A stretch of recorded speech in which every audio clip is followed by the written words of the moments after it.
Hi, I'm John DeDakis. I'm a novelist, a manuscript editor, a writing coach, and a former editor on CNN's The Situation Room with Wolf Blitzer. You're one-to-one with me, and I'm one-to-one with Traci Hunter Abramson. She's a former CIA officer and writes a lot of books, and at least the ones I've read are really good. Hi, Traci. Hi, how are you? I'm good. Um, Traci and I always have a lot of fun. We met at, I think, BoucherCon in Nashville last year and closed a few bars down there and at Killer Nashville, which was the following weekend. And it's significant that we closed bars together because you don't drink. No, So but you're very sociable and you're great company. So well, thank you. thank you for being here. Um, you have yet another book out. I So do. I know I'm going to throw the picture up on the screen so that we can talk about it. Let me get rid of that. And I just finished it. And I have to tell you, I was on the plane coming back from Seattle last weekend. And it was the first time that I landed and everybody was getting off and I didn't want to get off the plane I love it. because we were right at the denouement and it's a nail biter at the end. So tell us about Novel Threat. So, Novel Threat, this one is probably the most autobiographical book I have ever written. It's a CIA officer who is the female protagonist is a finance officer with the CIA, which is what I was, and she's a closet writer, which I was. But basically, there's a threat in a publishing house that they track to a publishing house, and these two CIA officers come together. But the fun part is they meet and don't realize that the other person's CIA. So that's kind of a fun little twist at the beginning. But it was just, I mean, it's suspense, but it's also light and fun at the same time. So at least I had fun. I don't know if you had fun, at least not at the end, but. Well, I mean, you're a very good writer. You're a very Well, clean thank you. writer, and obviously you've got a lot of practice doing it. But I read that one, and I also read. Let me see if I can move this along. I also read Hometown Vendetta, Mm-hmm. and that has to do with a high school reunion. And the guy who's going back is, I think he's FBI. Am I right? Well, she's FBI and he is a military aide to the president. So he's That's in it. the Marine Corps. Right. And where did you get this idea? So I had the idea of kind of like one of the big clues is there's a championship ring, but I'd had the idea of like a class ring back when those were really popular, of that being like the clue that led to a terrorist attack or somebody who was guilty of terrorism. And Mhm. so I think it had just been stewing there for a really long time. But when I got ready to write this book, I was switching to a new publisher, and they thought they were giving me for what for me would be an adequate amount of time. And so I needed to get it to them in about 2 months. But because my books have to clear the CIA because of my former employment there, I had to write the book in 28 days. And so it was just taking Jeez. that. Yeah. It was a miracle, I will admit.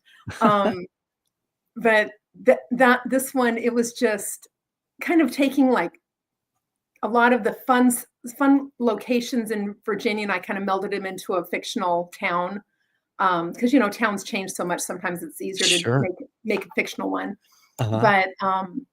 But then I also had a really good friend who was the Marine Corps representative as the military aide to the president back when it was at the end of Obama and the beginning of Trump's first term.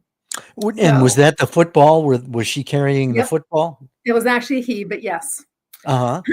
Yeah. So just being able to go up and take a few tours with him and, go eat at the Navy mess in the White House and things like that just gave me a lot of background that I hadn't seen that side of things before at the White House. So that was a lot of fun.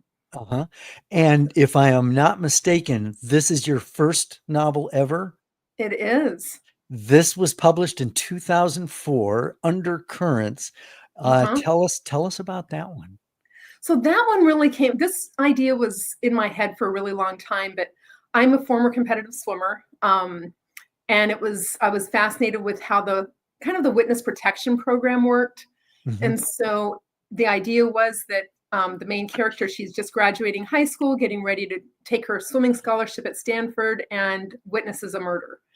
And so she ends up going into witness protection, and it's meets somebody, and of course she can't say who she is, and she can't swim her favorite stroke, and there's just a lot of challenges that she deals with. So this one does have religious content. My more recent ones typically are just kind of the wholesome worldview, so doesn't Huh? necessarily have religious in it. And would you say they are romantic thrillers? I think, yeah, romantic suspense, romantic thrillers, depending on the book. Uh-huh. How much spirituality seeps into the novels that you've written? I think it's more the core of my morality and my beliefs than it is the spirituality. I mean, it's a kind of combination of both. Beginning, I did a lot more. I was with a religious publisher. The more recent ones, it was actually we were talking with. It was a podcast that I used to host about everyone kind of seems to have a core element that bleeds into their books. Mhm. And the one for me was patriotism and loyalty. Those were the two core elements that always seemed to bleed in. Okay, I'm going to push back a little bit. Okay. Look, I came of age during the Vietnam War and the anti-Vietnam War era. Mm-hmm. I never went to any protests. I was a journalist, so I was, on the fence. But, the CIA didn't have the greatest reputation back then. Right. And so it's almost an oxymoron for me to hear you talk about being in the CIA and having morality. Yep. Um, Help me understand how I came to that misconception. So I think, first of all, the CIA has changed a lot over the years. I mean, a lot. I came in, I think that the biggest thing with the CIA is that when you go to work, you kind of create a new family within that space because you cannot talk about what you do outside of the walls of the CIA.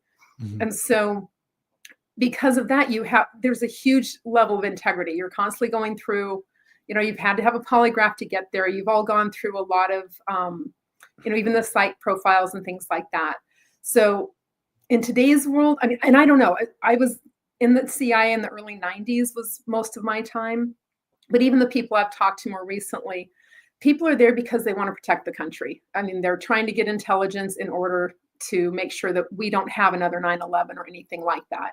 Mhm. So, I mean, honestly, one of the probably most traumatic moments of my time in the CIA was the day of the Oklahoma City bombing, I because remember we that. all Yeah. sat there and were looking at it like, what did we miss? And it wasn't us, but it still made us feel like we had. Yeah. Yeah. Um, in order for your books to have that ring of authenticity, I Mm-hmm. mean, you're writing from a place of, write what you know, and you know a lot, but at the same time, the CIA has to approve it. Right. So how can we be sure we're really getting, the truth if you have to shade it, or do you have to shade it that much? I don't really shade it that much. Generally, I know where the lines are because it was comical at one point. They redacted something, and they sent me the forms to appeal if I didn't agree. And my response back to him was, if you're concerned, then obviously I don't want to put anyone in danger. That's the priority over, a few lines of my story. So I just changed it. And ultimately they came back and said, you know what, we were wrong. You were fine. Hmm. But So they're not, I guess you would think that, I mean, if I worked at the CIA and I had to have everything cleared, my concern would be they'd be major paranoid about, and they would not want anything to get out. They even classify New York Times articles. I mean, why does that happen? I mean, um, but you apparently have a pretty good rapport with Yeah. them, and they're a lot. I don't understand, why would they be so willing to let you talk so much about the agency? I think a lot of it is they know that I'm deliberately avoiding anything that would put anyone in jeopardy.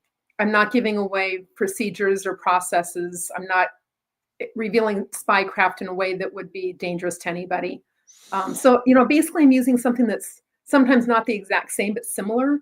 And a lot of it, I've been out for a lot of years. I mean, it's been almost 30 years since I left the agency, Mhm. but I live in the DC area. So you're constantly hearing what's going on. You're familiar with, I mean, I'm close to the FBI Academy, so you're seeing what their training methods are and things like that. So, it doesn't take much to be educated without crossing any boundaries as far as anyone's security clearance. So, I mean, I don't know. I just think that because I'm deliberately trying not to throw anything in there that would cause harm, then they're very helpful. And honestly, everything that they redacted, they said this is what you need to do. I think this would be the best way to keep your story intact. I I mean, remember you told me once that I think they may have sent you in the field at one point, and or at least you were traveling, and you had to be very careful under those circumstances, and you couldn't reveal where you worked, and the problem that you had is that you have trouble lying. You're not a good yes, liar. I'm So terrible at lying. I am terrible. So part of it is just as a security precaution, it wouldn't be smart for me to be on an airplane and say, hey, yeah, I work at the CIA. I'm like, just target right here. It's just not smart. So one of the things that they told me, they said, well, don't say you work for the CIA. And I couldn't, like, what do I say instead? yeah. And this is back in the day before everyone has a cell phone and everyone's not staring at a screen. People were entertaining themselves, either reading a book or talking to their neighbor. And so they said, just go ahead and say you're a graduate student. You're in grad school right now. You can do that. I'm like, okay, that could work. And then when I wasn't a graduate student anymore, I'm like, well, now what do I do? And they said, say you're a housewife. Everyone will assume they know what it is, what you're doing, that you're just home all day. Uh-huh. And it's true. It was like, yeah, I am a housewife. I just happen to work, 8 hours a day at the CIA as well. So I just had to learn how to change the truth a little bit or enhance the truth in a way that would be protecting me and myself and anyone around me. So, all right, I have to ask you this question. I don't know if I'm going to get a straight answer or an answer at all, but here goes. okay. You've heard of Signalgate. It was in the news. The Secretary of Defense and the National Security Advisor, along with the Director of National Intelligence, the Secretary of State, were all on an unsecure app, a commercial app, sharing war plans about plans to bomb the Houthis in Somalia, and this was going on for a couple of days before it actually happened. It just so happened that accidentally the editor of the Atlantic magazine was privy to the back and forth.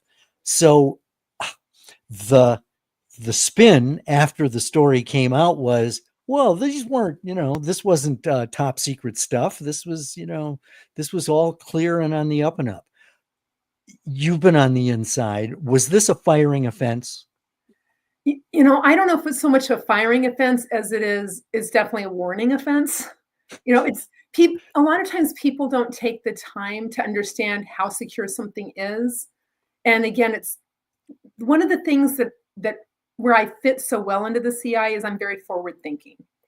And a lot of times people lose focus on that you have to always be multiple steps ahead, not only where you are today, but where your enemy may be, in those future moments. And so you just always have to be protecting yourself and those around you. So it was not good. It was not a good way to communicate. Let's just put it that way.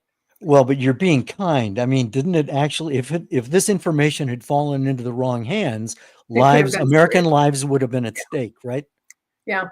And like I said, I don't know the ins and outs because we always get you're a newsman, there's always a spin.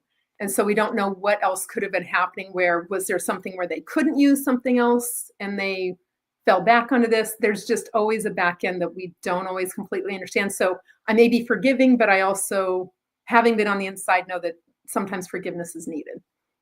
Okay, fair enough. I want to show, because you've got so many books out there. I'm going to see if this works. I'm going to, let me see if I can add this to the screen. I want to show all of your books if I can. That's a lot of books. I know. Hold on. Why is this not happening? Because I'm able to go remove other media streams from the stage. Okay, fine. I'll do that. I'll remove that. And then I'll go there. There we go. It's a very low budget operation, Traci. Hey, you're making it work. I am. I'm going to go to the full screen, and then I'm going to make it bigger, because these are, you should be able to see all of the books a little bigger on the screen. Am I right? Yep. Okay. So I'm going to scroll. I don't want you to tell me all about them, because we'll be here, till all the day. cows come home. But yes. I mean, March 2004, February 2005. These are all of your books. And I think probably you've got other types, other genres as well. These are pretty much the same genre. It's not a series either. Am I right? There's multiple series. So like some of those Lock and Key, Drop Zone, Spotlight, those are all my Saint Squad. So it's a Navy SEAL unit. Okay. Starting with Fail Safe, that started my Guardian series. So I kind of took my own spin on like a secret government agency.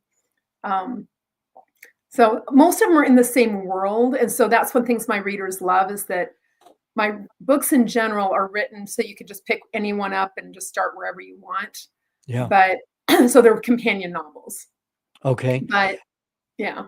And the thing I found interesting is, let's scroll to the bottom for a second, because here's Hometown Vendetta. I read that. Novel Threat is the most recent one. Look at this. June and October of 2025. You've got more books in the pipeline. There, we've got covers. Presumably they're written.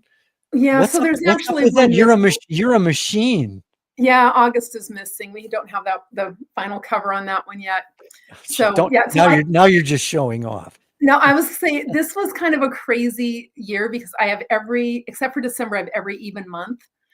But the August one it was just a novella, and we had 2 novellas in compilations in anthologies with other authors, and so I'm bringing them all together. So I only had to write a novella for that one. Okay. Well, I want to talk about the process, because in order to write that many books, you've got to be organized. You've got to be disciplined. I don't know how it is that you're able to smile. And every time I've talked to you, you seem very at peace. But how did you do this? So, I started with one book at a time. When I started, I was doing one book a year, and then I accidentally started writing a little faster. And so that kind of turned into 2 books a year. And then my husband worked for the government, and he wanted to retire at 56 because he'd have his years in, and said, all right, well, if that's the case, we've got 2 choices. Either I should go back to work as our kids get older, or I can write 3 books a year. And then that would put us where we could pay off our house and college funds and those kind of things before he'd retire. And so I told my publisher, I said, okay, here's my choices. You guys can go back to 1 book a year and then I'll work full time, or you can have 3 books here. And they said, we'll take 3. I said, all right, done. So then I started doing 3, and I'd already kind of started sneaking into that because I'd done a novella here and there. So, but mostly what I do is you just have a time that you write every day. And I do, ideally my best work happens when I get up in the morning. At some point early, in my day, I get on the treadmill and I write while I'm on the treadmill, which was really hard at Killer Nashville because their treadmills did not have any place for me to put my keyboard. You heard me complain about that. Yeah. But and then I have a little exercise bike that has a desk on it. But I think when you're in motion, your brain works differently, and it just kind of opens up that creativity. And so usually that'll give me at least, 1,200 to 1,500 words. And, you do that 6 days a week, and you got a book in a couple of months. Right. How long are the sessions? Would you see your writing sessions? So I normally do like 45 minutes to an hour on the treadmill, 45 minutes to an hour on the exercise bike. And then I'll take a break and kind of, do the basic, I should eat and shower and do all those fun things. And then I'll go back and a lot of times I'll have to do like writing sprints and do another couple of hours in. But, for me, this is a full-time job. So even if I do 4 hours of writing in a day, that's a really good writing day, because the other 4 hours are going to be dealing with how many emails and, where am I supposed to be tomorrow, and book tours and those kind of things. So. My goodness. I mean, in a sense, you're living the dream. Am I right? I am. See, this is why I'm at peace. Yes, absolutely. And I mean, I've been a published writer for 20 years as well. And I remember what it was like to be a wannabe author. And it took 10 years to get my agent. And the thing I've discovered is that, I've discovered a few things. One is, at least in my case, that's not going to pay the bills. It opens other doors, but writing is its own reward. And that marketing was one of the big surprises that, no matter if you get a small publisher or one of the big five, you're still going to be the one doing the lion's share of the marketing. Was that a surprise for you, that part of it? Not really. My degree's in business. So, well, yeah, I was like, okay, this is part of what it is. But part of it too is that when I started my very first book, and I don't even have it on my website, it was this little cookbook I did with my mom, and it was a promotional tool. She has a television show, or did. My sister's taken it over since, in Phoenix, Arizona. And so we did this cookbook, and it was just a lot of fun. But the publisher we thought we were going to go with ended up dropping at the last minute, and so we basically had to self-publish when self-publishing wasn't really a big thing. And because of that, I had to learn the whole back end. So of the publishing world, which quite honestly is why it was so easy for me to write Novel Threat, because a lot of that deals with the back end of publishing. And so while I've learned a lot from the publishers and the people in those houses that I've worked with, some of it came from just having to learn things on my own early on. So.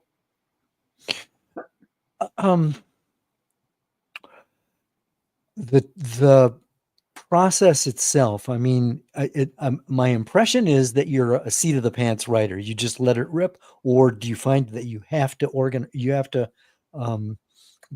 plot it out? Plot is a 4-letter word that I'm not very well acquainted with. I don't really know what plotting is. I've heard of it. About the most I would do into plotting is probably like taking a couple sticky notes and saying, okay, this is what I'm going to do, and this is where I want to go, or this is something that's going to happen. But I thought that I was somebody who kind of needed the beginning, the middle, and the end, and then I could just write from there, until I co-authored. And one of my good friends, Sean Bessie, she and I did several series. We're doing a series together, and when we did that, she's like, you have no clue what you were doing. You have no beginning. You have no middle. You have no end. You have no bad guy. You don't even know. And so at one point, and she considers this one of her greatest accomplishments in writing with me, is that she made me decide the bad guy before we got to page 200, because I generally do not know. So yeah, I just get in, start writing, and see where the characters take me. But that's going to be a mishmash. I mean, let me ask this. First draft, how many words generally? Somewhere between 70 and 80-ish. 75 and 85. And what's generally the finished product is how long? Usually I'll add about between 2,000 and 4,000. Okay. Pretty lean. I don't waste words. Yeah, no, you're as I say, you're a lean and clean writer. And that's what makes it accessible, and probably why, you're so successful, because, you don't throw a lot of backstory in the front. You don't, your paragraphs are lean. There's a lot of white space on the page, which makes it welcoming. Yeah, So typical thrillers. I didn't even realize that I did that. It was all instinctive because I was a big reader. You learn from reading really good books, and I've not been somebody who often reads all of one author. I like to dabble and explore a lot of different authors, and I think you just learn so much that way. self-publishing versus traditional publishing. What can you tell us about that? Do you have recommendations? So I think everyone has to just figure out, first of all, what's your motivation and what's going to work best for you. For me, I was writing a story because honestly, I would go insane if I couldn't get them on the page. And I love the fact that by having a traditional publisher, I can turn it over. Somebody else can do the editing. Somebody else can do the cover art and the promotion and the ads and all those kind of things. And then I can be working on the next book. Where if you're self-published, if you like control, it's a great place to be. You have control over everything. Everything's exactly how you want. If you don't like how somebody's doing something, you just change it. But it is, I think, a lot harder to make sure you have a really clean manuscript if you're self-published, because you have to learn, find a really good editor and a good proofreader, because sometimes self-published authors will take those shortcuts of, well, I don't really need a proofreader. I've got my mom, or, whatever. Well, if mom's a great proofreader, fantastic. But is she a professional proofreader? Maybe you still need somebody else. But with that said, there's some who are phenomenal and take all the steps and do a great job. So have you been with a lot of different publishers then over the last 20 years? I have been with, so Covenant Communications is my first publisher, and I'm still with them. So I started with them. I'm still with them. Right now we'll still have a couple more. Hopefully we'll be going for many more years. And then it was actually their sister publication house is who I'm with now, Shadow Mountain. And they're the ones who did Novel Threat and Hometown Vendetta. So I've been under the same umbrella company my whole career. That's amazing. Yeah. What advice do you have for wannabe authors, people who really feel they have a story, but they just don't? It's an overwhelming process, and they're daunted by it. Well, I mean, when it comes to the writing process, it's like any word you write today is a word you didn't have yesterday. So it's like to not get so worried about the goals as it is to capture the story that you really want to share. But the other thing is, find somebody you really trust who knows what they're doing, that can give you honest, helpful feedback. You don't want somebody who's going to just trash everything you do, but you want somebody who can look and say, you know what, I like the concept, but this character really doesn't belong, or it would be better if, whatever, XYZ. So, and that's what happened with me. I was a good storyteller, but a terrible writer when I started. And I had somebody who I just trusted, and she would pick the biggest problems for a manuscript, tell me how to fix them, or give me suggestions. I would fix those, and she's like, okay, now here's the next biggest problems, which is why it took me 6 years to write the first one. So it really does. I think the first one is that's when the training wheels are on. You're making all the mistakes. And then once you've cleared that hurdle, you get your rhythm, and you've learned from your mistakes, and you know what not to do again. Well, and I also think you now know you can do it, Right. Like riding the bike. If you've never ridden a bike, can I really do it? As soon as those training wheels come off and you get down the street, you're like, oh my gosh, I can do this again. I've done it before. So where do you get the ideas? Do you have a booklet that, you keep ideas in? Are you getting ideas ahead of time, where you're, this could be a book and that could be a book? How do you approach the idea process? I have no idea. Come on. I mean, I literally, it's when you talk about, if you talk to different, every different author you speak to, it's like, what do you need to start your story? And most people are like, okay, I need my outline, or I need a rough draft. I need the beginning, middle, and end. And for me, I need a character and a keyboard, and that's where I start. Wow. And the character might not even have a name, quite honestly. I mean, I just start with a basic backstory of something, and then I'll learn the backstory as I keep going. But I don't know if you really answered the question, because if you've got I guess you did answer the question, because you need a character, and that's where that's the idea. Well, and I think a lot of it is the idea. And some of the ideas will come from, like, for example, I was traveling. One of the places I went to recently was Chesky Krumlov. And I learned a little tidbit about a gemstone that's only found there. I was like, oh, I can use this in this next book. So I was like, okay, this is great. And then, like, first time I was in Paris, being former CI, the last thing I want to do is to stand out as an American. I want to blend wherever I'm at as best I can. I just don't want to be targeted. And so I remember going on the metro, their subway system, and in the old trains, there's a latch system. A lot of people in a lot of the more modern trains, you push a button if you have to open it. Well, the DC Metro, the doors just open. In Paris, they don't. You have to push a button in most cases for them to open.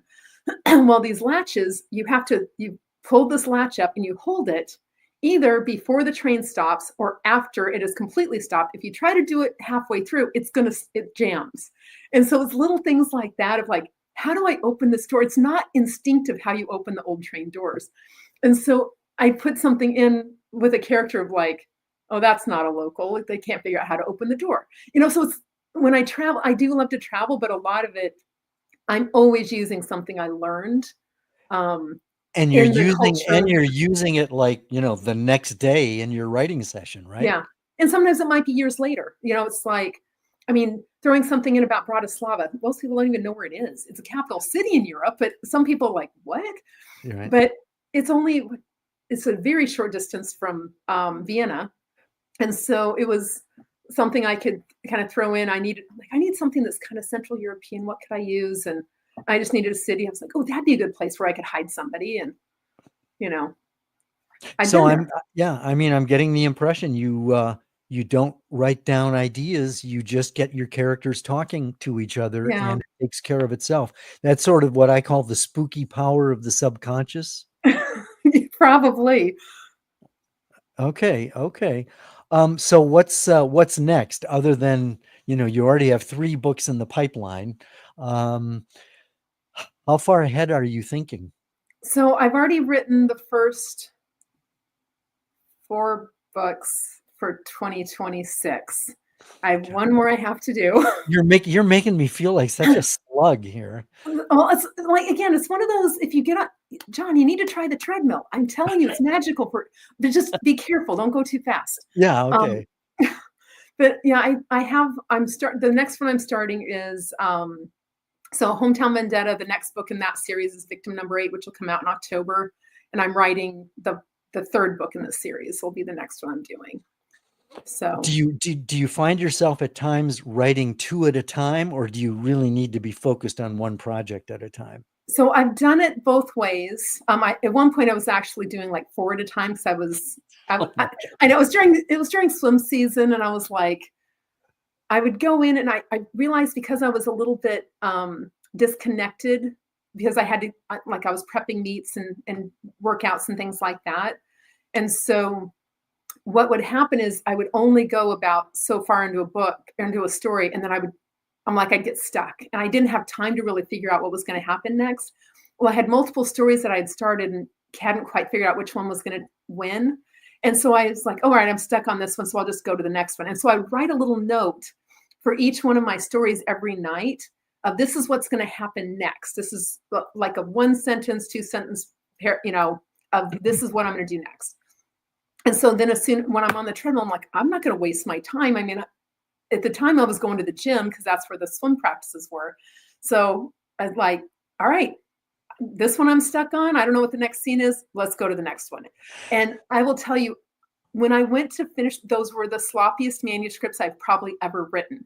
Oh, yeah. When I got to the end of them, I did have to say, all right, I'm working on only this one until the end. When I got to about the midpoint, Mhm. But so I do like to be on just one, if is my preference, because you're always going to have to stop and do a proofread for a different book and do an edit for another book. Mhm. So, you can touch 4 or 5 projects in a day, is the life of an author. And I get the impression that you've never really been troubled by writer's block. No, I don't really know. I mean, like, for me, I can procrastinate just with the best of them, but it's You, never you just been have to do it more efficiently. right. I just exactly. But yeah, I just mostly have to, if I get stuck on something, usually it's because I took a wrong turn and I need to figure out, do I need to back it up? But the other thing, and this is advice that I learned pretty early on, is if I can't figure out what's happening next, let me see if I can figure out what happens after that and try to skip forward. And so then I'll skip into a future scene. I've done that. Um, one of my writing students said that she wrote political thrillers, and she'd get about 50 pages in and she said, I'd get bored because I was Right, imposing plot on the characters. And right, she said, I realize now that plot needs to emerge from characters. Would you agree? exactly. Yeah. Okay. And Okay. that's exactly what happens with mine. I start getting to know the characters. I put them in, I'll figure out a scenario to start them in, but I'll start going. And in fact, I talked to, excuse me, both my editor and the president of the publishing house. And I said, look, you're a fan of this series for my Luke Steele series, which is Hometown Vendetta. And I said, I need to figure out what my motivation is for these bad guys. Like, I have no idea. I've got these clues and I don't know what the clues mean. So can you help me figure out like what maybe I could do? I'm no guarantee I'll follow what your suggestions are, but it'll at least get the ideas started. And so I just wrote a bunch of notes and in our conversation with Chris Schobinger, who's the president of Shadow Mountain, I mentioned some things that I used to do when I was with the CIA, and would get together with friends and who are also with the agency.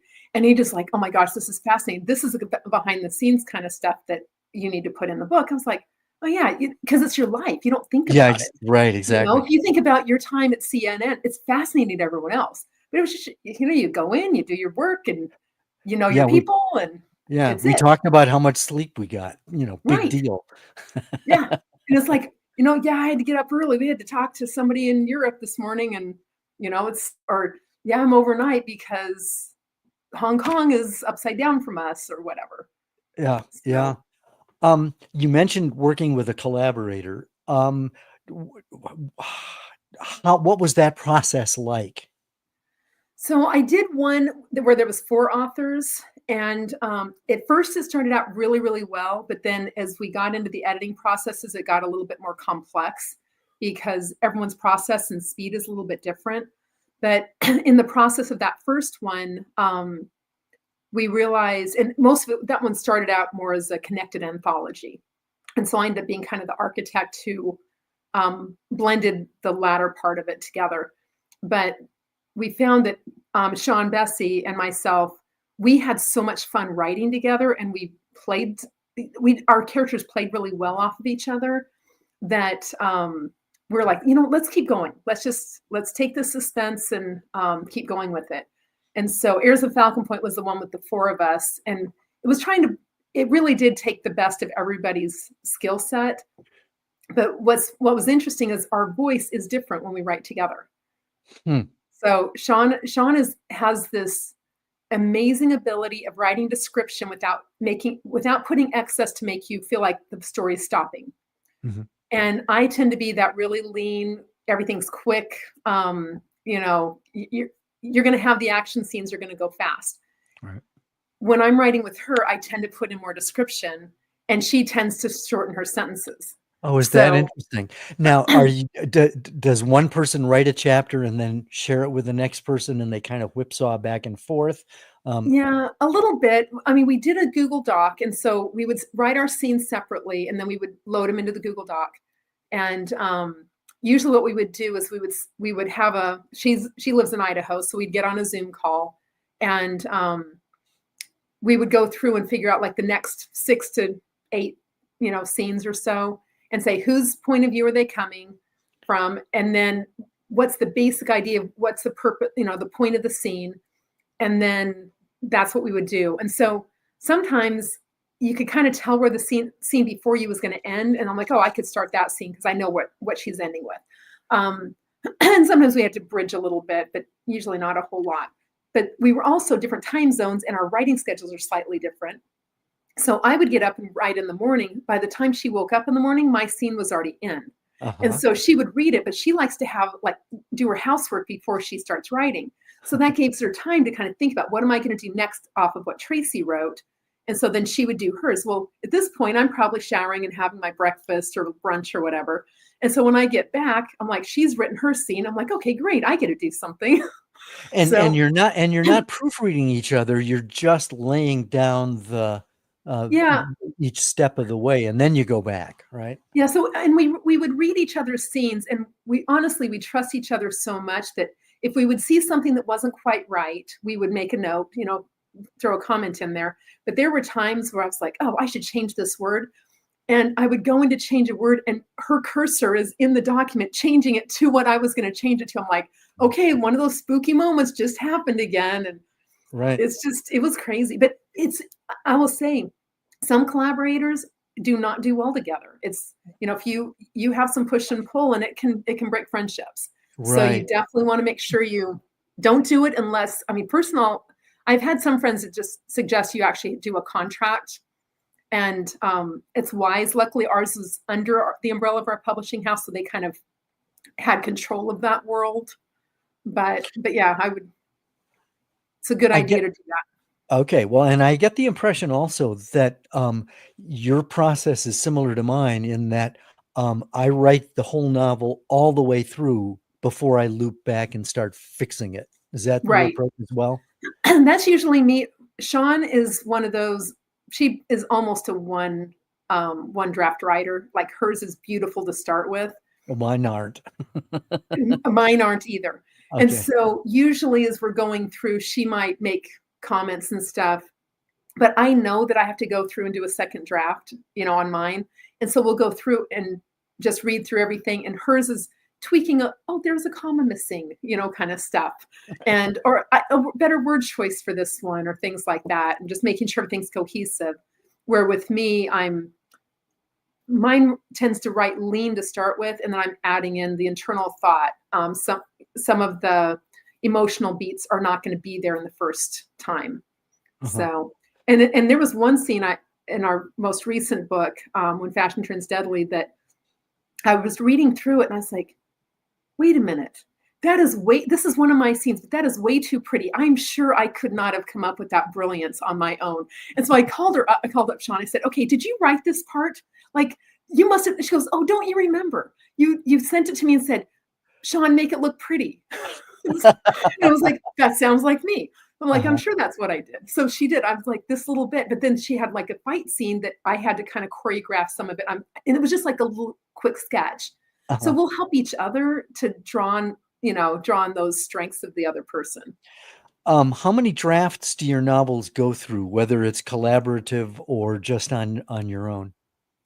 I'm usually 2 to 3 drafts. Yeah. You're so experienced that makes sense.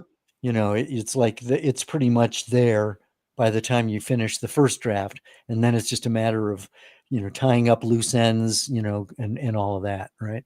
Yeah. And I think a lot of it is when I'm going through and this is another piece of advice, is you want to send in your absolute best product, to whether you're established with a publisher or not. And so I have my assistant I have an editorial assistant that I use. And this is one of the benefits of having done this for so long, that I can do that. But I send most of my things will go through her before I would submit it, so that, at least I do usually I do 2 drafts, and then I send it out to either beta readers or my editorial assistant, or both. And then that last draft is just tweaking anything that they find. How do you find your beta readers, and how many have you had over the years? And are some of them with you they've been with you the whole time?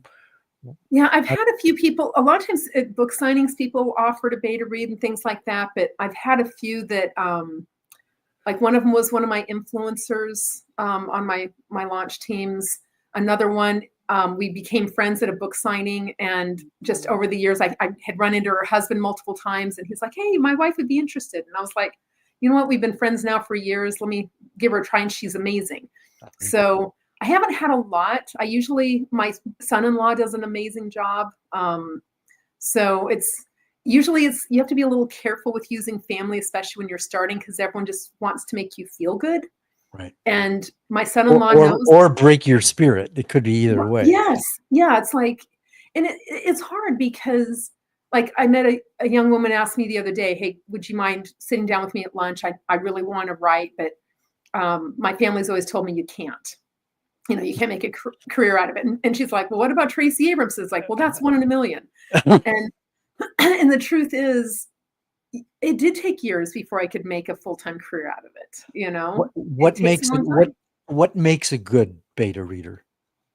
I think somebody, first of all, as an author, the best way to use a beta reader is to give them questions. What am I worried about? Are the characters, does the dialogue sound consistent? Do the characters all sound the same?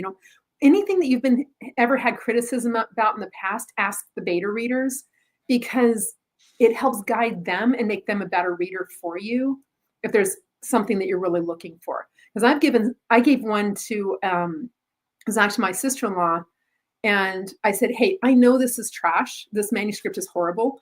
But I need to know, like, I had secondary characters took over the story. I thought that it was going to be a sequel, and it turned out not to be a sequel. Like, I ended up with 4 points of view instead of 2.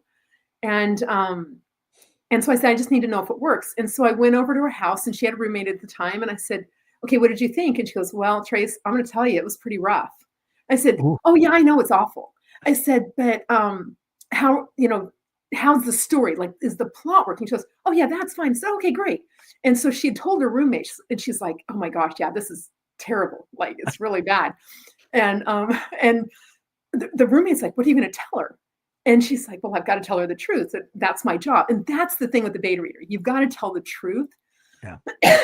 Fast forward 2 months later, I give her the finished manuscript, and she's like, "This isn't the same book." I said, "Well, of course it's the same book, but now I actually did everything that was supposed to be done. Like, it has characters now that have emotions, and it has a plot that is cohesive, and a lot of those kind of things." So, but yeah, the biggest thing with the beta reader is what's going to help, and don't try to fix it yourself, but you can give ideas, but what is going to be, where do you see a problem? Identify the problems. One of the things that I see a lot as a manuscript editor is Mhm. that especially a rookie writer is going to just throw in all kinds of backstory at the very Yes. beginning. Mhm. Why is that a problem? So, because it stops the story, you don't get to engage with the characters, and you don't get to figure out what's going to happen. You kind of lose that story promise early on. But I'll channel one of my clients. They would say, "Well, I am telling the story because I'm giving you all this information that helps you understand who the But character is." Yeah. you're Okay. telling the story instead of letting the reader experience the story. What's the difference? When the reader experiences a story, they are so immersed that they have now stepped into those characters' shoes. They're going through and experiencing it. And I think the big difference is it's interesting and engaging to know that you want to, when you first meet somebody, and you're great about this, John, you ask questions. You want to find things out about them. You want to see what makes them tick. Well, the reader wants to learn that about our characters. And if you spell everything out, you've lost the novelty of getting to know these characters. If I hear you no secrets. correctly, the difference between showing and telling is dialogue. A lot of it's dialogue, but a lot of it's also the internal thought, the actions, all of those things. If somebody is sitting there and they're playing with their ring all the time, we now know, is that ring important, or is that just a nervous habit? And you could do either one as an author.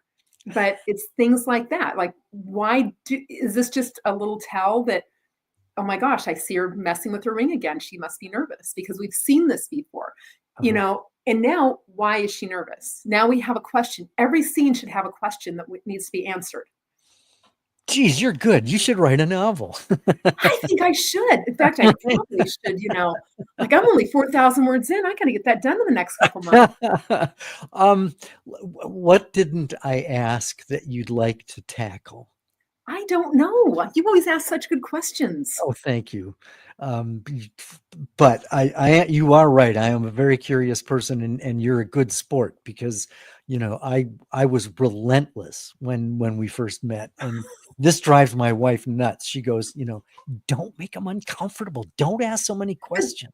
See, the thing is, I never got uncomfortable. You just had all these great, interesting questions. You kept so, okay, what everyone needs to know is that John is, every time I closed down a bar, John was with me. And the reason is because the conversation, once he leaves, it's just not fun anymore. Oh, you're so sweet. It's true.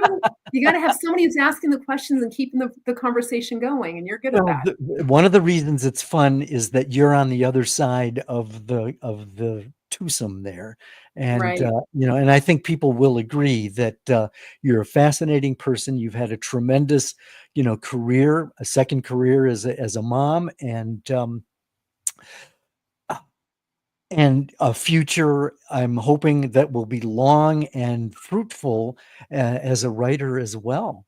Well, Uh, thank you. yeah, I mean, this has been so much fun. We've been talking with, let me just put you up there, Traci Hunter Abramson, former CIA officer, prolific novelist, very good writer. I'm John DeDakis. You've been one-to-one with me. That's how you can contact me, through my website. And this is how you can contact Traci through her website. Traci, it's been a ball. I'm looking forward to hanging out with you in person. Me too. Thanks.